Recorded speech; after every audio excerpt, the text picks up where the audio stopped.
The name stirs the soul of race fans across the country. Today on V8 Extra, we begin the countdown to the Super Cheap Auto Bathurst 1000 with a trip down memory lane at Champions Brock Experience. Dick Smith expert Mark Larkham samples Brocky's first Monaro. Former Bathurst winner John Harvey joins us to bring back memories of the mountain. And we've dug through the 7 network archives to reveal some rarely seen race vision from the late 70s. That's all ahead today, right here on V8 Extra. Hi everybody and welcome to V8 Extra. We've got a really special show lined up for you today while the V8 Supercars Championship Series is in recess. We're at Yeppoon, just 40 odd k's from Rockhampton in Queensland at the Champions Brock Experience. Now, Peter Champion is a local and successful businessman. A very long story short, he's an avid car collector and an enthusiast. He became friends with the late great Peter Brock back in the 1990s, and at Peter Brock's insistence, Peter Champion created a very special place where he could put together all of his toys, race cars, memorabilia, bits and pieces. In short, this is it. Multiple millions of dollars worth of very special gear relating to the Australian motorsport industry. It is an amazing playpen. Joining me today on the program, Mark Larkham. We're in heaven. Mate, it is. It's a little bit like kids in a lolly shop, but more so than that, Neil, and you'll understand this, I feel a little privileged that we're bringing this to the people. I mean, this is our heritage. This is where it's come from. Well, it's what got blokes like you and I started watching these cars up around. Our special guest on the show today is John Harvey, long-time partner of Peter Brock, 1983 Bathurst winner. Welcome, John. This is your first experience here. First time I've been here, and I've got to say it's really well presented, and I'm quite taken aback by it. It's amazing, isn't it? I mean, Fantastic. basically, this is like a whole chunk of your life under one roof in one spot. Exactly right, yes. Beautiful. Halves, tell me, I look around, obviously Brock cars, but no one's driven them more than you. I thought maybe you've driven a couple. How many of these cars have you driven? Well, just about all of them, because we used to build a new car for Peter each year for the following season, particularly Bathurst, and I would take over the second car. So all the cars you see here with 05 on them, I've driven. You've pretty well driven them. Now, another quick one. You told me earlier, this is a great little yarn. We, in the modern era, tune our cars. We've got sensors in roads, electronics, things on our dash. Stopwatch around your neck back in that day. How did that work? Oh, that was 1965. I was driving for BMC. There was 4 cars in the team, and the engineers, we called them mechanics in those days, they wanted to check the speed of the car. So I would go out with a stopwatch around my neck, and after turn 1, accelerate up the back straight, and I'd pick a point when I started the watch, and then pick another point where I stopped the watch. Go back to the pits, they'd look at the time, say, oh, maybe it needs a bit of adjustment, we'll advance it, and I'd go out again and do that. If there was an improvement, that was good. If it wasn't, we'd go back to where we were and do all the 4 cars with the stopwatch. That was high tech in those days. That is a classic. That is great. Other thing that strikes me about these cars and the period and the era that these cars came from is just how raw and how basic they are compared to today's cars. Oh, absolutely, and they were really dangerous in terms of a crash because the roll cages or roll bars weren't mounted the way they are now. They weren't a structural part of the car. The seat belts in a lot of cases were standard. In some cases in the early days you had standard seats and you're on radial tyres, which were a good tyre, but prior to that you're on cross plies, and then radials came, which is a huge advance, but yeah, no racing tyres in those days. We just cannot relate to some of these conversations. We're in awe of the stuff that these guys achieved. Stay with us on V8 Extra. Coming up, we're going to relive that special victory in 1987 for Peter Brock. But as we go to the break, check out some of the action with the beautiful old A9XTRA. Stay with us. He's nipping the corners a bit there. I suppose he thinks that where he can hang the wheel over, he's not going to pick up some gravel. It's on the inside. But closing right up on Jerry Marshall, his teammate in the Spa 24-hour race. Marshall invited Brock over to drive with him. Brock invited Marshall back to drive in his team. For a while it was suggested that Marshall and Brock would go together, but in the end Peter decided to go with his brother Philip, and Marshall just behind him. Big, jovial, bouncing Jerry Marshall will have the South African champion Basil van der Rooyen with him when he changes over. Slowed by a flat battery, but now going very quickly, as you can see.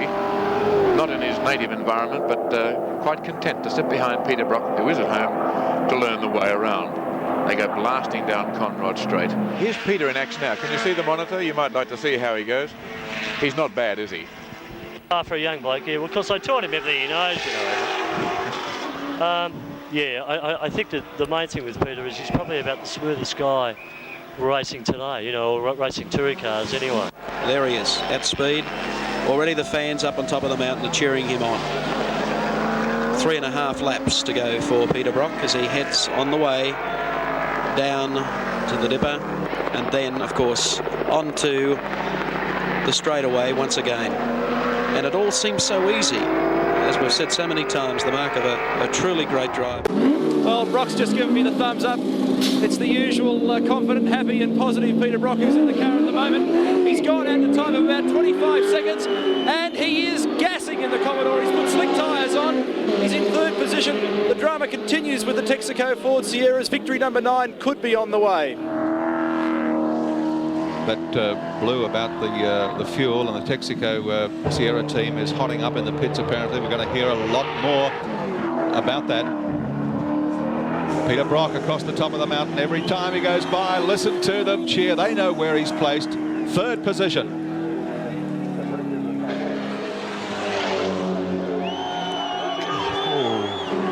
Third position behind 2 suspect Sierras, possibly going for his 9th win.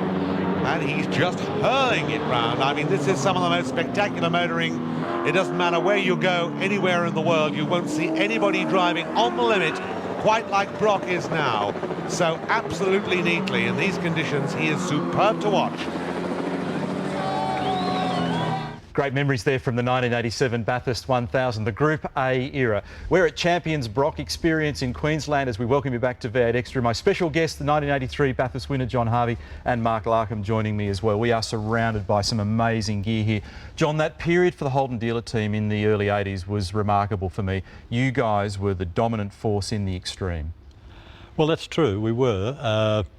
You've got to remember the cars in those days had many production parts in them, some of which were modified, but it wasn't free rein, and so in driving those cars you had to be very careful and conscious of production parts, and I guess we were the most successful at doing just that.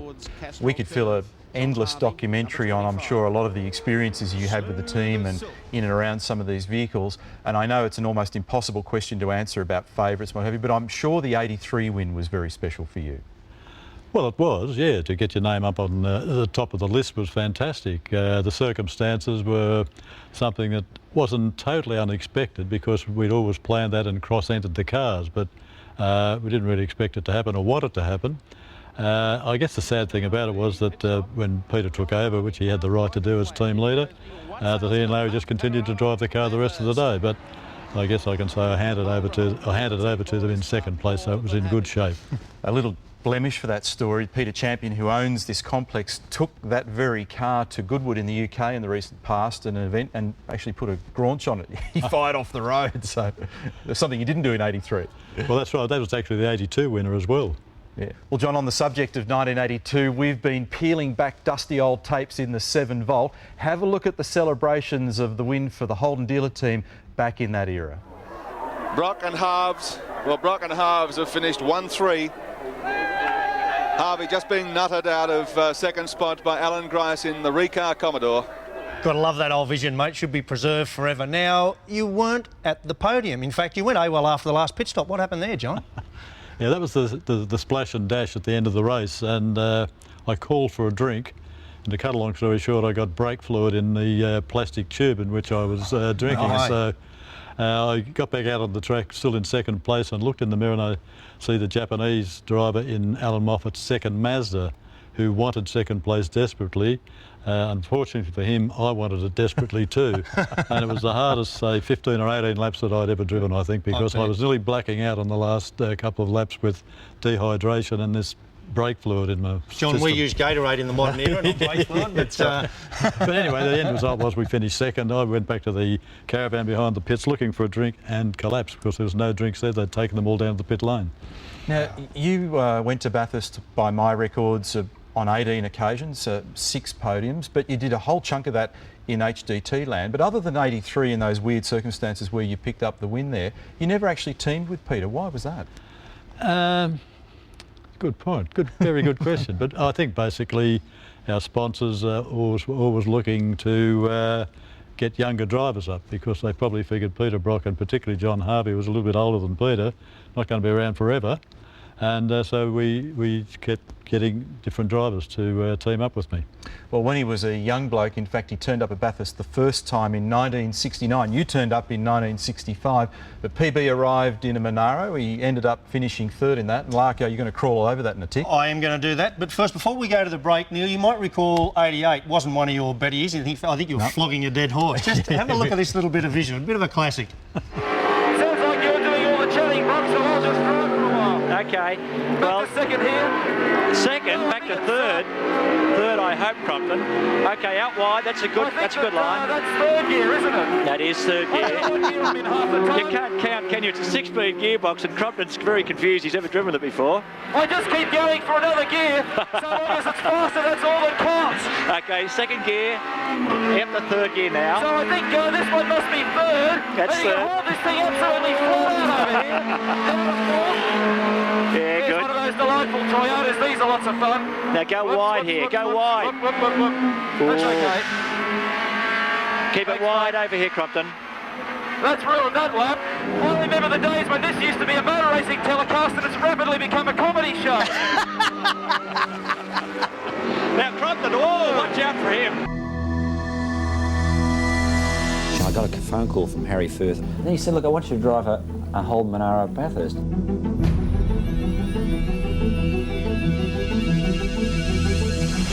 Big on horsepower, ran on razor blades and no brakes.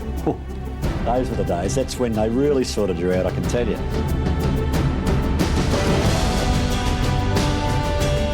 Remember, Harry said to me, don't use the brakes, Peter. Just give it a flick and go through the corners in a big, long, nice flick, a big grip. Boy, oh boy, that was interesting.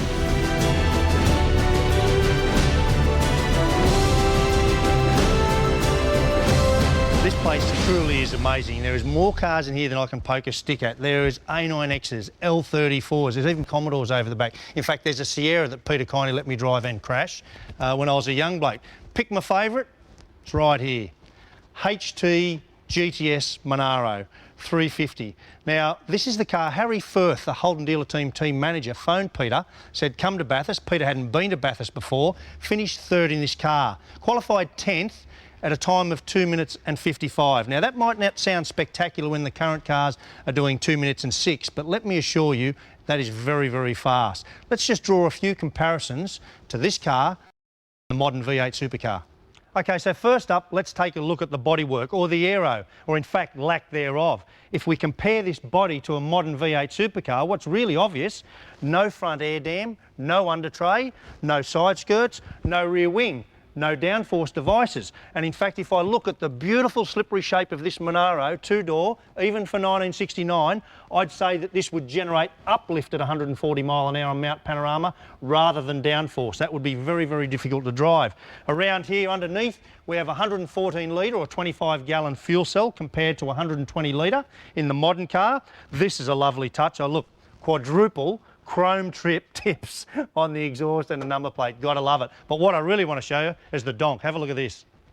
So lurking beneath here is a Chevy 350 cubic inch V8 pushrod engine. Gotta love this thing. Painted in Chevy orange, of course. Now look, you could fit about 3 blokes in here to work on this thing, which you can't do anymore.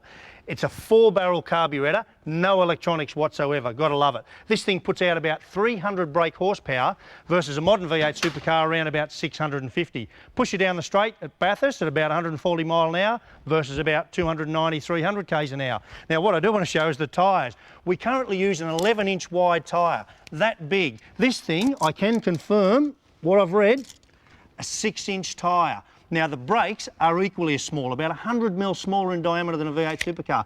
What I don't know is how these blokes drove these things around Bathurst all day and pulled them up from 140 mile an hour. Must have been an art form. The most profound difference though is right here in the cockpit. These cars are just so very, very standard. Door trims, quarter vent windows still in place, lovely carpet, houndstooth cloth inserts, obviously designed by David Jones. You actually sit on the seat, not in the seat. Harves is dead right when he tells me how uncomfortable this little tiny steering wheel is here. Standard old handbrake, 4-speed gearbox. Freddie Gibson tells me in this console here, they used to keep a little sandwich pack and some fruit for around the track. down under here, when you've got to get past a Mark Scaife on a track who's in your way, no buttons and switches on the dash and computers and bits and pieces. Look at this, little high beam, low beam switch from 1969 down there. You really got to love it. Now, what I did find, boys, have a look at this. Here's an ad from 1969. They promoted the car as Holden's Great Balls of Fire. Well, let me tell you, I reckon to bang around this thing in Bathurst all day, that's exactly what you'd need. I reckon you're exactly right there, Larko. It's very you, by the way, that car. It suits you nicely. John, neither Mark nor I ever had the opportunity to drive at Bathurst without the chase, without the kink in the main straight. So tell us, what was it like to blast down there, close to 300 kilometres an hour with the humps and that huge stop at the end? Well, the hump always presented a little bit of a problem. You really had to keep your eye on the windsock. That was very important. And if the windsock was parallel, you knew that there's winds coming from the west. And what I always did, I always just backed off a little bit, just timed it as I went over the hump. Not to reduce the speed because it was negligible, but just to get the nose down so you didn't get more air under the car to stop it going up. And you had to stop the thing at the other end with a 90-degree left-hander. You would have ended up down in a pub at Bathurst if you got it wrong. Well, yeah, but that's the way it was. I mean, when you look back on that, you think that's a bit scary, but at the time it was still a bit scary, but that's the way the circuit was, and so we just dealt with what we had. And yeah, the brakes were nothing like they are today, nor did you have the wider tyres to get the, the contact patch on the road, so it was a bit scary, I've got to admit. They're great yarns, John. Well, coming up, we're going to celebrate some very special memories of Bathurst as we go to the break. We're at Champions Brock Experience here in Yeppoon. Stay with us. Just listen to the spectator reaction as Peter Brock, the king of the mountain, drops down, working the V8 Commodore hard. A tidy line through there, picking up the front wheel. Sensationally quick to the top of the mountain, Peter Brock.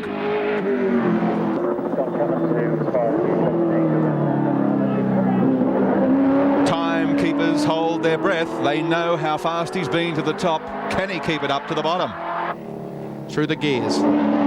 Checker flag at the ready, and the king of the mountain, Peter Brock, number 05, going across the line. And the clock has stopped for Brock at an incredible 2:16.27. What a great... Up the straight.